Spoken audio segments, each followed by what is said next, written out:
Happy Monday, boys and girls. I'm so happy to see your smiling faces. So today in reading, you're going to need your reading journal, your reading notebook, whichever one you have. And hopefully you have a chance to rewatch Cherry and Cherry Pits, because this is the book that we're going to use Monday and Tuesday for our performance task. So hopefully you watch it. If you haven't rewatched it, you probably should go back and rewatch it, because today we're going to do the beginning, middle, and end, okay? For our plot. So I'm going to open up my notebook to the next page, and we're going to start our graphic organizer, much like you did with Mrs. Harp last week. I'm going to put today's date, which is 8/31/2020, right? Yes. And I'm going to put the title of our book. Cherries and Cherry Pit. So you should be writing this down as well, okay? So you should be copying it down too.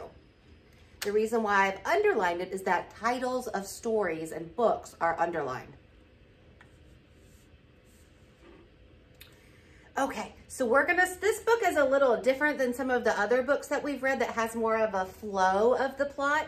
This is more snippets of things that are going on in her life. So our middle section is going to have just more than one thing. But our B for beginning, BME. Oh, let me get it right. I'm getting it. There, I got it. Okay, let me get it right. So our beginning, think about what happens at the very beginning of the story when you open it up. What is our main character doing? What does she love to do? Yes, she loves to draw with her markers. Demi loves to draw with markers, period. M for middle. Can you see it all? There we go. Okay, M for middle. Now in the middle of our story, she is drawing different people, right? So hopefully, again, like you've rewatched it. Do you remember the first person that she drew? It was a man on the subway.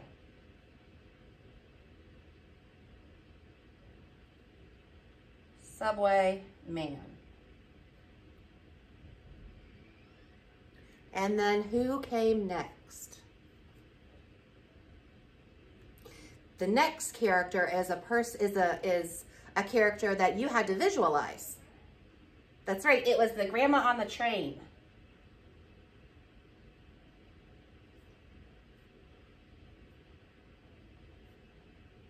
Grandma on the train. All right, let's think about the next person. That's right, it was a boy and his sister. And his sister. And what was the last person?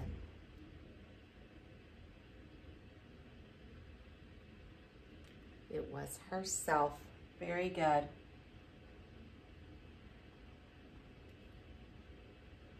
So like I said, this story, the plot was a little different than what we're kind of used to. We're kind of used to the character doing one thing throughout the story, but she's doing a whole bunch of different things. So the middle part basically is her drawing different people, but I wanted to list them out so we had all of our details for when we finish our task tomorrow, when we put all of our events together. We're sort of breaking down our book now, and then we're going to put it back together tomorrow, just like you did with Mrs. Harp last week.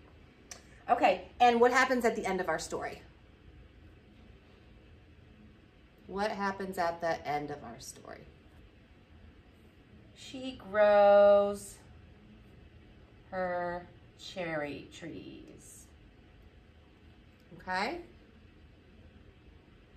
So this is our skeleton of our story that we're going to use to write a paragraph tomorrow, where we can create meaning by looking at all of the different events. That's why we are doing this, okay? It's called a performance task. We are performing, okay? All right, so get all this written down.